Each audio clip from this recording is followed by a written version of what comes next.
지금 비트코인이 또 한바탕 난리입니다. 이번에 무대가 호주예요. 전 세계에서 돈을 가장 많이 굴리는 자산운용사, 그 이름도 유명한 블랙록이 호주에서 비트코인 ETF를 내놓는다라고 합니다. 그리고 그 규모가 어느 정도냐고요? 이 회사가 굴리는 돈만 약 13조 달러, 우리 돈으로 봤을 때 만조 단위가 넘어갑니다. 웬만한 나라 GDP 몇 배 수준이죠. 그럼 블랙록이 비트코인 ETF 상품을 이름에는 이달 중순 호주 증권시장에 출시할 움직임이라고 하다 보니까 가만 듣고 넘길 소식은 아닙니다. 투자 커뮤니티에서는 벌써부터 블랙록 ETF 비트코인 떡상가나 이런 식의 반응이 나오고 있습니다. 한편으로 호주가 갑작스럽게 친암호화폐로 돌아선 거냐 이런 의문도 고개를 들고 있죠. 겉보기엔 또 하나 호재 뉴스 나왔나 싶겠지만 오늘 이 소식 뒤에는 숨은 맥락과 파급 효과를 차근차근 풀어드려 보도록 하겠습니다. 잠깐 동안 스쳐 지나갈 뉴스가 아니라요. 왜 이런 것들이 게임 체인저로 불릴만 한지 설명드려 볼게요. 먼저 표면적인 사실관계부터 짚어보자면은 블랙록이 준비 중에 있는 상품의 정식 이름은 iShares 비트코인 ETF라고 합니다. 호주 증권거래소에 상장될 예정으로서 현지 매체 보도에 따르면요, 11월 달 중순쯤에 거래를 시작할 가능성이 높다라고 해요. 이 블랙록의 호주 법인 측에서는 포트폴리오 다각화를 원하는 호주 기관 투자자들 사이에서 비트코인 ETF 수요가 늘고 있다. 그리고 그 수요를 충족시키기 위해서 상품을 준비 중이다라고 밝혔습니다. 쉽게 말씀드려가지고 호주에서도 비트코인 좀 편하게 투자하고 싶다, 이런 기관들이 많아졌다는 얘기죠. 그래서 블랙록 같은 거물이 나서가지고 복잡한 거래소 가입이라거나 이 지갑 관리 없이도 주식처럼 손쉽게 비트코인에 투자할 수 있는 이런 ETF를 깔아주겠다는 겁니다. 사실 호주에서는 이미 소규모의 비트코인 ETF류 상품이 없었던 건 아닙니다. 지난 2022년에는 한 운용사가 야심차게 현물 비트코인 ETF를 내놨었지만 이 투자자 관심 부족으로 금방 철수한 적도 있었어요. 현재도 글로벌 X 등이 출시한 비트코인 ETF가 있긴 하지만요, 이 운용 자산이 몇십 밀리언 달러 수준으로서 아주 미미한 규모에 그칩니다. 그러다 보니까 운용 자산 13조 달러에 달하는 블랙록이 뛰어든다? 이거는 그림 자체가 차원이 다르죠. 현재 전문가들은 드디어 빅네임이 들어왔다, 시장의 판도가 달라질 수 있다, 이렇게 평가를 합니다. 비트코인 ETF 하나 나온다라고 세상이 바뀌겠냐 싶겠지만요, 블랙록의 이름값 때문에라도 기관 투자자들의 지갑이 열릴 가능성이 높다라는 거고, 여길 두고 미국 월가에서는 블랙록이 가세하면 게임이 끝난다라는 말까지도 있죠. 근데 여기서 중요한 맥락 한 가지, 이 호주 당국이 최근에 암호화폐 규제를 강화하고 있다는 점입니다. 이 규제 강화라니 얼핏 들어봤을 때 그러면 암호화폐에 더 엄격해지는 거 아닌가 싶죠. 이 블랙록 ETF 출시랑 상충되는 거 아닌지 생각도 드실 겁니다. 자세히 보면요, 오히려 규율을 명확히 함으로써 제도권 편입을 촉진하고자 하는 내용인 거고, 호주 금융당국 측에서는 지난달 말에 스테이블코인, 래핑된 토큰, 토크나 증권과 디지털 월렛 등 여러가지 대부분의 가상자산 관련 요소들을 금융상품으로 분류하겠다는 새로운 지침을 발표했어요. 이게 무턱대고 암호화폐 금지가 아니라 암호화폐도 이제 금융상품이다 보니까 금융회사들아 이제 기존 법 테두리 안에서 라이선스 받고 제대로 팔아라, 이런 방향입니다. 이 핵심은 투자자 보호랑 시장 투명성 확보라고 할 수가 있겠죠. 실제로 이번 지침에 따라서 앞으로 호주에서 암호화폐 관련 상품이나 서비스를 제공하려면은 2026년 6월 말까지 금융서비스 라이선스를 취득하라고 유예 기간까지 줬습니다. 하고 싶다면은 합법적으로 해라, 이렇게 길을 열어준 셈인 겁니다. 블랙록 입장에서는 이런 환경들이 오히려 진입 호재겠죠. 세계적인 거대 금융사가 제도권 룰을 준수하면서 상품을 출시할 수 있게 길이 열린 거니까요. 규제가 명확해지면 오히려 큰 손들에게는 기회라는 말 여기서 딱 들어맞는 거고, 반대로 애매한 상태에서 눈치 보느라 망설였던 연기금이라거나 기관들도 이제 정부 가이드라인도 나왔으니까 안심하고 투자할 수 있겠다, 이렇게 움직일 기반이 마련이 된 겁니다. 그리고 여기서 호주 시장의 특수성도 알아둘 필요가 있습니다. 호주는 국민 대부분이 은퇴연금을 통해서 투자시장에 참여하는 나라죠. 이 덕분에 호주 연금펀드 규모가 약 4조 호주 달러에 달합니다. 전 세계 5위권에 꼽히는 규모인데 인구 2천만 남짓한 나라치고는 어마어마한 돈이 굴러가는 거예요.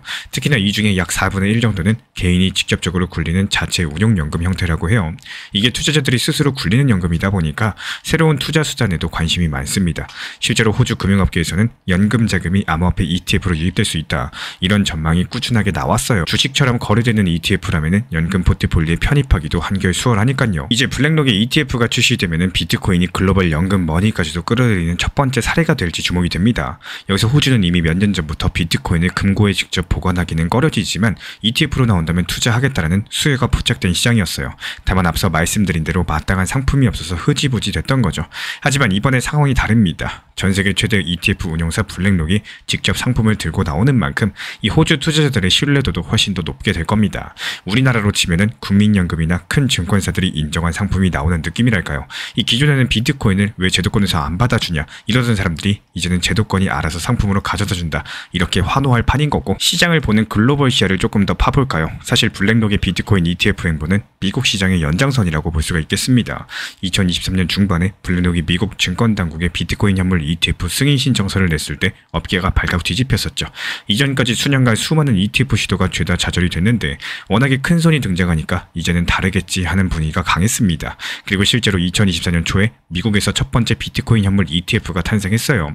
놀랍게도 그 주인공이 바로 블랙록의 아이셔즈 비트코인 트러스트였었고, 미국 나스닥에 상장된 이 상품은 출시 후 1년 반도 안 돼서 930억 달러의 자금을 끌어모았다라고 합니다. 그 사이에 비트코인 가격이 오른 효과도 있었지만요, 이 82% 넘는 누적 수익률을 기록하면서 시장 자금이 몰렸다라고 하죠. 세계 최대 자산운용사의 브랜드 파워에 안전하게 비트코인에 투자한다, 이런 심리까지도 겹치면서 기관 개인 가릴 거 없이 뭉칫돈이 들어간 겁니다. 이 블랙록이 하니까 우리도 안심이다, 뭐 이런 신뢰랄까요. 그리고 한편 미국에서는 블랙록에 자극받아서 피델리티, 인베스코 같은 다른 대형 자산 운용사들도 앞다퉈서 비트코인 ETF에 뛰어들었습니다. 말 그대로 전통 금융의 큰 손들이 총 출동한 거죠. 이렇게 보면 이번 호주 출시도 사실 미국을 포함한 글로벌 전략의 일부라고 할 수가 있는 거고, 블랙록 같은 경우는 전 세계 어디서든 투자 수요만 있으면 상품을 공급하는 기업이니까요. 이 미국에서 쏠쏠한 성과를 거뒀으니까 이제 호주 시장의 잠재력까지도 잡겠다라는 계산입니다. 미국에서 통했으니까 호주에서도 통한다, 이런 자신감이 깔렸을 테고요. 오히려 미국보다 경쟁이 덜한 틈새 시장일 수도 있겠습니다. 이 실제로 호주에서는 아직까지 블랙록급 대형사가 낸 비트코인 ETF는 없었으니까 선점 효과까지도 노릴 수가 있겠습니다. 그렇다면 ETF가 등장하면 뭐가 달라지길래 이렇게들 열광하는지 구조적으로 따져볼게요. ETF란 쉽게 말해서 주식시장에 상장된 펀드입니다. 이 투자자 입장에서는 증권 계좌만 있으면 주식 거래하듯 손쉽게 매매할 수 있다는 강점이 있죠. 기존의 비트코인을 사려면 어떻게 해야 되나요? 이 코인 거래소에 가입하고 지갑 만들어서 코인 보관하고 여간 번거로운 게 아니었습니다. 보안도 걱정이었고요. 하지만 ETF라면 이런 장벽이 전부 다 낮아집니다. 그냥 우리 증권사 계좌에서 티커만 사면은 비트코인 간접 보유하고 끝이에요, 그냥. 그래서 특히나 기관 투자자들한테 상당히 게임 체인저인 거고, 예를 들어가지고 연기금이나 자산운용사 펀드 매니저들은 인가된 금융상품에만 투자할 수 있는 규정이 있는 경우가 많아요. 이 승인이 안 난 코인을 직접 살 수는 없겠지만 규제 당국 허가를 받은 ETF에는 투자할 수가 있다는 거예요. 즉 ETF는 비트코인에 목말랐던 보수적인 돈까지도 전부 다 끌어들 수 있는 관문인 겁니다. 앞서 언급드린 호주 연금 자금도 마찬가지 논리예요. 실제로 한 호주 투자 전문가는 비트코인 ETF의 등장은 투자 고문들과 그들의 고객이 브로커리지 계좌만으로 손쉽게 비트코인에 노출될 길을 열어준다. 콜드 월렛이나 프라이빗키 이런 거 몰라도 되고 기존 자산 배분 틀에 쏙 넣을 수 있는 친숙한 구조라고 설명을 했습니다. 게다가 ETF 같은 경우는 유동성이 풍부해서 전통 금융권 투자자들이 익숙한 환경에서 이 트레이딩까지도 가능하죠. 굳이 낯선 암호화폐 거래소에 갈 필요가 없다는 점 상당히 큰 장점으로 꼽았습니다. 결국에 ETF로 접근성이 개선되면 그동안 망설였던 수많은 투자자가 시장에 들어올 수 있다는 얘기인 거고, 미국 대 호주 상황을 비교해보면 또 흥미롭습니다. 이 미국은 일단 세계에서 가장 큰 자본시장이죠. 암호화폐도 글로벌 시세의 중심지 역할을 해왔었고, 하지만 규제 측면에서 상당히 보수적이었습니다. 이 현물 비트코인 ETF 승인이 수년간 지연됐고요. 대신에 2021년부터는 선물 기반의 비트코인 ETF만 부분적으로 허용을 했습니다. 그 결과로서 투자자들은 우회적인 방법을 쓴다라거나 그리스케일 같은 신탁 상품에 웃돈을 주고 투자를 해야 됐어요. 그마저도 SEC의 간접 승인이라고 할 수 있는 선물 ETF가 나왔을 때 시장에 큰 자금이 몰렸었죠. 그러니까 현물 ETF 소식에는 얼마나 열광을 했을까요? 반면에 호주는 금융 시스템은 선진화되어 있지만 시장 규모가 미국보다 훨씬 작습니다. 그래서 그동안 암호화폐에 대한 명확한 법 체계가 없어서 소극적이었고요. 그래도 미국이나 캐나다 같은 다른 나라 움직임을 지켜보면서 천천히 학습한 측면이 분명히 있다는 거예요. 그리고 앞서 말씀드린 대로 최근에 암호화폐는 금융상품이다, 이런 규제 틀을 발표하면서 뒤늦게 판을 갈기 시작을 했어요. 오히려 미국보다도 명확하게 이렇게 하면은 허용이다, 이렇게 못을 박은 셈입니다. 역설적으로 봤을 때 미국에서는 한참 법적인 공방이 벌어지는 사이에 호주는 규칙을 정비해서 이제는 안전장치 갖추고 해보자, 이런 분위기로 바뀌었다라는 거죠. 이게 규제 불확실성에서는 호주가 미국보다 나은 상황이 됐다라는 거고, 그래서 블랙록이 비교적 빨리 행동에 나설 수가 있었던 거고요. 물론 시장 덩치는 미국이 압도적으로 크다 보니까 이게 글로벌 시세에 당장 호주 ETF가 미치는 영향은 제한적일 수도 있습니다. 하지만 상징성이 크다라는 거, 이 미국에서 시작된 기업 기관 투자자들의 암호화폐 물결이 호주까지 번졌다라는 거는 이 그림이 완성되는 거니까요. 이런 것들이 곧 전통 금융권에서 비트코인을 하나의 자산군으로 받아들이는 범위가 넓어지고 있다. 이런 것들을 뜻하고 있습니다. 기업 관점에서도 상당히 흥미로운 변화인데요. 이 블랙록 같은 거대 자산운용사는 어떻게 돈을 벌까요? 맞습니다. 이 고객 자산을 굴려주고 수수료를 받죠. ETF는 수수료가 비교적 낮은 상품이지만 대신에 규모의 경제로 승부를 합니다. 블랙록이 전 세계 ETF 시장에 석권한 비결도 저렴한 보수로 막대한 자금을 끌어모은 덕분입니다. 지금 블랙록이 내놓겠다라는 비트코인 ETF도 호주파는 연 0.39% 정도의 보수를 책정했다라고 해요. 한마디로 싼 맛에 믿고 쓰는 블랙록표 상품, 이 전략을 여기도 적용을 하는 거겠죠. 사실 전통 자산 시장은 이미 블랙록이 꽉 잡고 있습니다. S&P 500이나 채권이나 거의 모든 분야에 ETF가 퍼져 있는 상황인데 암호화폐만큼은 그동안 손대지 못했던 미개척지였어요. 그런데 이 시장이 더 이상 무시하기 힘들 만큼 커져버렸습니다. 비트코인 시가총액만 현재 1조 1천억을 넘나들고 있고 전세계 암호화폐 시장 규모는 한화 4,500조 원을 넘어서기도 했습니다. 이게 가만 놔두면은 이 돈이 전부 코인 거래소라거나 크립토 전문 회사들로 흘러갈 판이죠. 블랙록 입장에서는 저 큰 파일을 놓칠 수가 없다. 이런 계산이 섰을 거고 결국에 움직였다라는 거예요. 실제 블랙록의 CEO인 레리 핑크도 예전엔 비트코인을 두고 돈 세탁의 지표라고 부정적이었었지만 요즘은 비트코인은 국제적인 자산이다라고까지 입장이 바뀌었습니다. 심지어 블랙록은 암호화폐 거래소 FTX가 파산한 이후에 코인 업계 신뢰가 땅에 떨어졌을 때조차 오히려 그 시기를 틈타서 ETF 신청을 하고 관련된 인력을 채용하는 등 여러가지 공격적인 움직임을 보였어요. 위기일 때 남들이 물러날 때 선제적으로 진입해서 기선을 제압하겠다는 전략이죠. 그리고 이런 행보는 비단 블랙록만이 아닙니다. 피델리티, 시티그룹, 골드만삭스, 글로벌 금융사들이 최근에 2년에서 3년 내에 암호화폐 커스터디 사업이니 결제니 ETF니 하나둘 발을 들이는 추세입니다. 이 전통 금융산업 전체가 크립토를 경쟁적으로 흡수하고 있다라고 해도 과언이 아닌데요. 암호화폐 전문 기업들만의 리그였던 곳에서 이제는 월가 대형 플레이어들이 대거 등장한 그림인 거고 이 산업지형이 이렇게 변하면요. 우리 같은 개인 투자자들은 어떤 실질적인 변화를 느끼게 될까요? 부분에서 몇 가지 인사이트를 짚어보자면요. 먼저 비트코인에 대한 가치 평가에 대한 시각이 조금 달라질 수 있습니다. 기존에는 비트코인을 두고 내재 가치가 없다. 디지털 금이다 이런 말들이 많았었지만 이제는 상장지수 펀드로 편입된 하나의 투자 자산으로 보는 시각이 힘을 얻겠죠.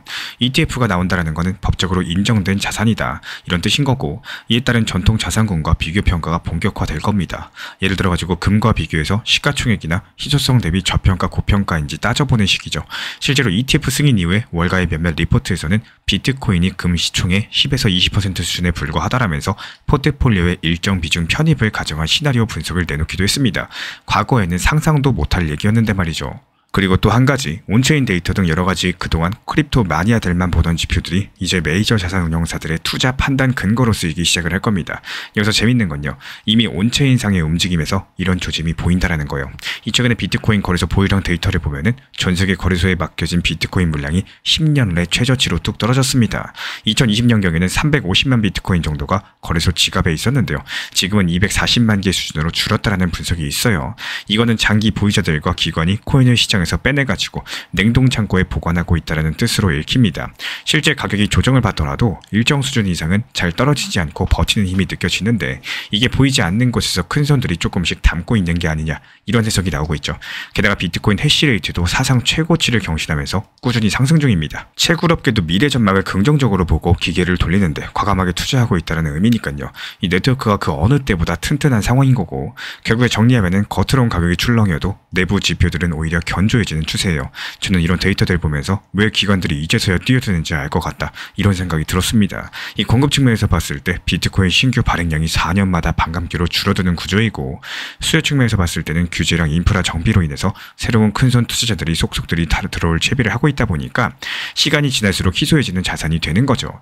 물론 그렇다고 해서 무조건 가격이 오르기만 한다 이런 보장은 절대 없습니다. 이 투자라는 게 원래 수요랑 공급의 추이에 영향을 받되 중간중간 거품과 붕괴를 반복하니까요. 다만 적어도 비트코인은 사기라느니 0이 될 것이라느니 이런 비관론은 이제 설 자리가 좁아진 건 분명히 보입니다. 전 세계의 자산운용사들이 정식 상품으로 내놓고요. 연금 자금까지 들어오려고 하는 마당에 이건 가짜라고 하기는 어색해졌다 보니까 그렇다고 무작정 장밋빛 전망만 있는 것도 아닙니다. 가격은 이미 많이 올랐고 단기적으로 봤을 때 소문에 서서 뉴스에 판다 이런 식의 조정 하락세가 충분히 올 수도 있겠죠. 실제로 비트코인은 최근에 한때 12만 달러를 넘어서면서 사상 최고치 경신했다가 ETF 승인 기대감이 정점에 달했을 때 10만 달러 초반까지 숨고르기 조정을 받기도 했습니다. 이 투자 심리를 보여주는 공포 탐욕 지수가 뚝 떨어졌다라는 보도도 있었어요. 그러다 보니까 너무 흥분하시기보다는 장기적인 변화의 흐름 속에서 균형 감각을 유지하는 게 중요하겠습니다. 다만 개인 투자자로서 이런 구조적인 변화의 방향만큼은 짚고 넘어가야겠죠. 지금 벌어지는 일들은 단순하게 가격 등락의 차원이 아니라요. 이 시장 판도의 변화에 가깝다라는 거. 이제 미래를 전망하면서 이야기를 마무리해볼까요? 블랙록의 호주 비트코인 ETF 출시가 갖는 의미는 단순한 한 국가의 신상품 출시에 그치지 않습니다. 글로벌 자본시장과 암호화폐 경계가 점점 옅어지는 신호탄이라고도 봐도 무방하세요. 지금까지 비트코인은 주로 크립토 매니아라거나 몇몇 헤지펀드의 영역이었다면은 앞으로는 연금, 보험사, 은행 같은 이 전통 금융권의 자금이 비트코인으로 흘러들어올 가능성이 커진다는 겁니다. 그렇게 되면 어떤 일이 벌어질까요?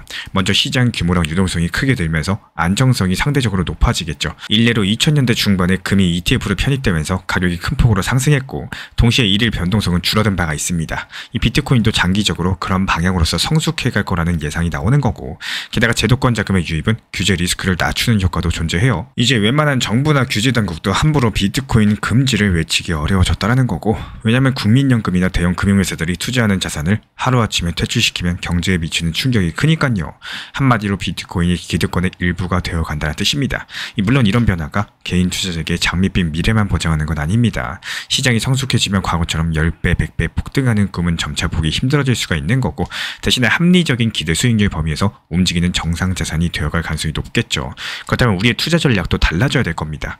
예전처럼 극단적인 변동성을 노리는 투기보다는 포트폴리오의 한 부분으로서 비트코인을 어떻게 활용할지 고민하는 이런 접근들이 어울리는 시대가 올지 모르겠습니다. 지금까지는 비트코인을 투자해야 되나 말아야 되나 이런 게 질문이었다면요. 앞으로는 얼마나 어떤 방식으로 투자할 것인가 이걸로 관점이 바뀔 거란 얘기겠죠. 호주에서 시작되는 변화는 분명 세계 다른 지역에도 파급될 겁니다. 우리나라 역시도 언젠가 비트코인 ETF를 직접 볼 날이 올지 누가 할까요?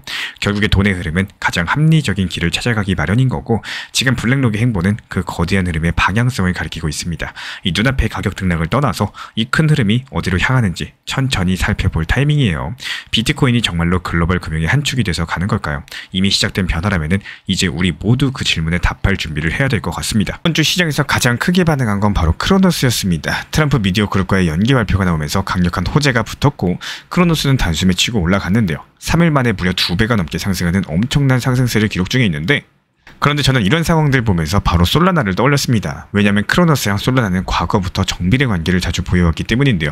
크로노스가 움직이면 일정 시차를 두고 솔라나가 뒤따라가는 이런 흐름들이 반복돼 왔었고 투자에서 중요한 건 바로 이겁니다. 역사를 알면 미래를 알 수가 있다는 거. 과거 차트 패턴을 통해서 크로노스가 먼저 올라가는 경우에 솔라나의 상승도 이어진다는 걸 충분히 예상이 가능했고요. 그래서 저는 이 근거를 바탕으로서 실제로 커뮤니티 방에서 솔라나 추천드렸습니다. 그리고 결과는 똑같이 나왔습니다. 솔라나가 강력하게 반등을 했고 미리 제시드린 매도 타점까지도 정확하게 도달을 하면서 회원분들께서 수익 실현을 하셨고요. 이게 바로 시장을 분석하고 과거의 흐름에서 미래를 읽어낼 줄 아는 힘입니다. 단순히 운이 아니라 데이터와 패턴에 근거한 전략이었고 그 전략이 그대로 현실에서 증명된 겁니다. 지금도 온체인 데이터 보면 여전히 매수세가 강력하게 들어오고 있어요. 시장이 우리한테 다시 한번 기회를 주고 있다는 신호겠죠. 그렇기 때문에 신규 타점도 공지 드린 상태고요. 우리 구독자분들께서도 같은 시기에 같은 투자금을 들고도 어떤 사람은 손실을 보고 또 어떤 사람은 수익을 내십니다. 그 차이는 시장을 읽고 전략적으로 대응하느냐, 어떤 코인이 더 먼저 움직일 것이냐 이런 것들을 읽고 못 읽고 차이입니다. 예를 들어서 같은 돼지고기를 들고도 누군가는 김치찌개만 끓이는 사람이 있고 또 누군가는 동파육을 만들어내는 사람이 있는 것처럼 결국 투자는 시장 상황에 맞는 매매를 하느냐 아니면 똑같은 방식만 계속 고집하느냐 이 차이인 겁니다. 이번 크로노스랑 솔라나 사례 자체가 시장의 역사적인 패턴을 제대로 읽어내면은 그게 바로 수익으로 연결된다 이런 것들을 보여주는 대표적인 예시고요.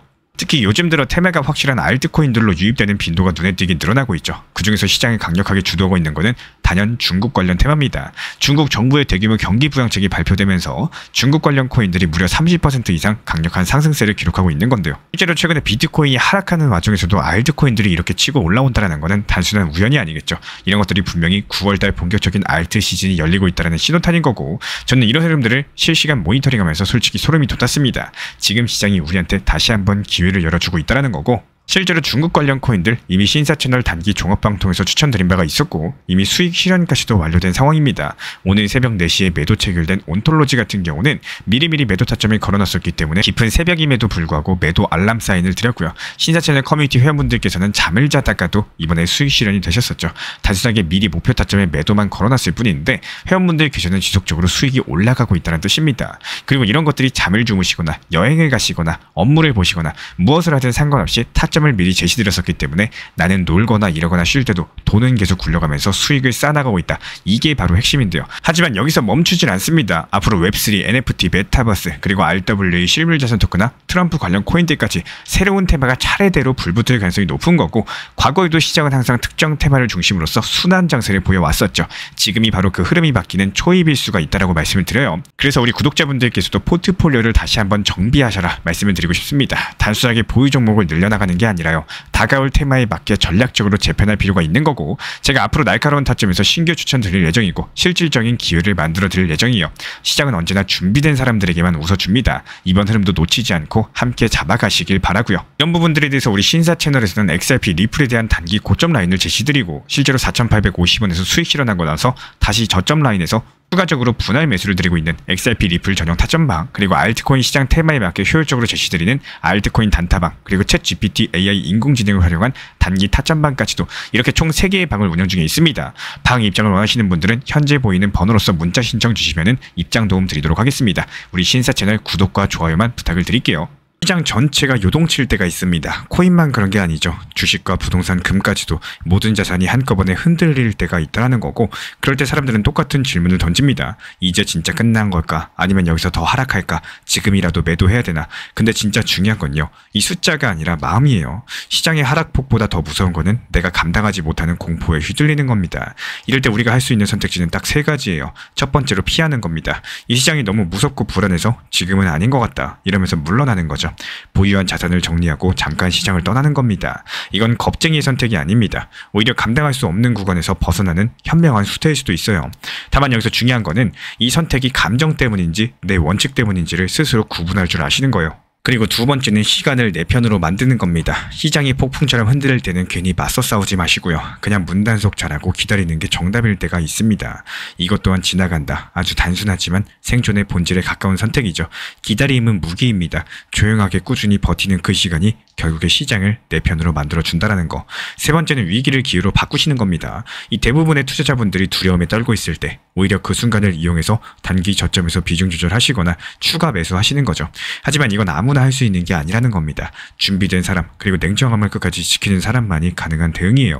한마디로 평소에 얼마나 시장을 공부하고 자신의 원칙을 담듬어 왔느냐 여기에 따라 가지고 가능한 선택인 거고 그 어떤 방법이 정답이라고 할 수는 없어요. 다만 중요한 거는 지금 내가 어떤 위치에 있는지 냉정하게 바라볼 줄 아시는 겁니다. 내 투자금, 내 멘탈, 내 리스크 감당력 이 3가지를 스스로 판단이 불가능하시다면 세 번째 방법은 독이 될 수도 있겠습니다. 리플 투자자분들은 아마 기억하실 거예요. 10월 11일 리플 3,150원 구간에서 단기 저점 분할 매수 타점 안내드렸죠. 그때 이 가격까지 진짜 내려올까 이렇게 하셨던 분들 상당히 많이 계셨을 겁니다. 하지만 결국에 시장이 흔들리면서 그 가격대에 도달을 했고 기다렸던 분들은 그 기회를 잡으셨습니다. 저는 늘 말씀드려왔습니다. 지금이 아닐 수도 있지만 나중에 더 낮은 가격이 올 수도 있다면 그게 진짜 기회가 될 거라고요.